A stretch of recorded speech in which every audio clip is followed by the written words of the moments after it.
Dy emra të njohur të basketbollit shkodran, Claudio Ndoja dhe Damian Bekteshi, kanë nisur punën në drejtimin e kombëtarës U18. Dyshja Ndoja Bekteshi do të jenë trajnerët e rinj, të cilët do të mundohen të ndihmojnë maksimalisht këtë ekip me eksperiencën e tyre. Ata po vijojnë seancat stërvitore ku kanë zhvilluar edhe seleksionime të ndryshme në pallatin e sportit Aslan Rusi. Në një intervistë, Damian Bekteshi foli për këtë aventurë të re që kanë nisur së bashku me trajnerin Claudio Ndoja. Jam i kënaqur sepse vija nga një periudhë pushimi që isha nga basketbolli edhe me ftesën e trajnerit parë Claudio Nojës, shkodrani tjetër. E prita me dëshirë dhe për momentin jena të ngëmbullu në Tiranë.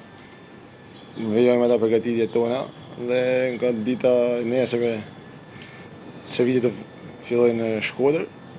Dhe pse jo, thamë që nuk bëjmë paraqitje të mirë dhe kjo për mua është një eksperiencë e re.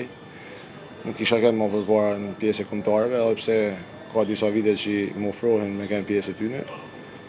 E po është të realizueshme këtë vit dhe shpresojmë që të shkojnë sa më mirë. Bekteshi u ndal edhe tek objektivat e tyre që kanë në këtë detyrë të re, të cilët do të jenë rritja dhe prodhimi i elementëve cilësor në kombëtaren A. Është një sfidë e re sepse shumë gjëra janë të reja që i fusin në këto përgatitje.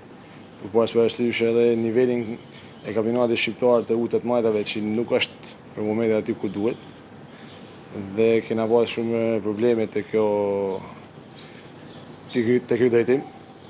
Por po mundohena që me bëha më të mirën dhe pse jo, është në arrim disa rezultate që ndoshta janë pa parë në këto nivelet tona. Them që do bëjmë një paraqitje dinjitoze. Tashmë për Damian Bekteshi nis një eksperiencë e re, teksa i më parë ka drejtuar ekipin e vllaznisë në basketboll për meshkuj.